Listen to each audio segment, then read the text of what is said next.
মাতৃত্বকালীন ছুটি কাটিয়ে অবশেষে ছোট পর্দায় ফিরতে চলেছেন অভিনেত্রী অহনা দত্ত। ইতিমধ্যেই প্রথম দিনের শুটিংয়ে যোগ দিয়েছেন। মূলত এর আগে শেষবার তাকে দেখা গিয়েছিল স্টার জলসা ধারাবাহিক অনুরাগের ছোঁয়াতে।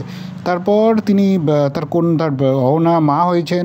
ফলত ছোট্ট মেয়ের জন্য বেশ কিছুদিন ধারাবাহিক থেকে বিরতি নিয়েছিলেন, মূলত তাকে সময় দেওয়ার জন্য। এই মুহূর্তে আবারও কাজে ফিরেছেন এবং সবচেয়ে বড় কথা, তার একরত্তি মেয়েকে নিয়েই প্রথম দিনের শুটিং ফ্লোরে হাজির হয়েছেন অভিনেত্রী অহনা।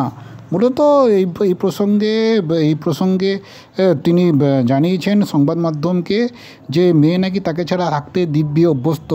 কখনো কোনো সমস্যা হলে তখন তাকে খুঁজছেন, কোনো কান্নাকাটি করছেন না। বাবা দীপঙ্করের সঙ্গে ফ্লোরে এসেছিল নাকি মায়ের সঙ্গে অবসরে দেখা করতে। সবাই দেখে বলেছে মেয়ের মুখের সঙ্গে নাকি দীপঙ্করের মুখের মিলই বেশি। প্রসঙ্গত উল্লেখ্য, এই নতুন কাস্ট জি বাংলার নতুন ধারাবাহিক তারে ধরি মনে করি হাত ধরেই আবারও দ্বিতীয়বার অনুরাগের ছোঁয়ার পর ছোটো পর্দায় ফিরছেন অভিনেত্রী অহনা দত্ত। নতুন এই ধারাবাহিকে তার চরিত্র মূলত ইতিবাচকই। এ প্রসঙ্গে অহনা জানিয়েছেন ধারাবাহিকের প্রয়োজনে পরবর্তীতে এই চরিত্র নেতিবাচক হবে কি না তা এখনই বলা যাচ্ছে না, তবে এই মুহূর্তে তার কাছে কোনো খবর নেই।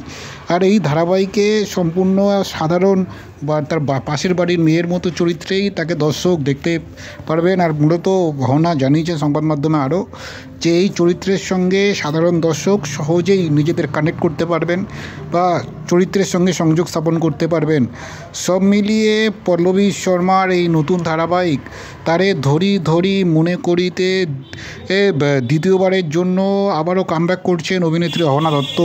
এখন দেখার ওই অনুরাগের ছোঁয়ার নিষ্কার চরিত্রের মতো এই চরিত্রটা কতটা মানুষের মনে রেখে যেতে পারেন তার অভিনয় দক্ষতা দ্বারা, তার জন্য তো অপেক্ষা করতেই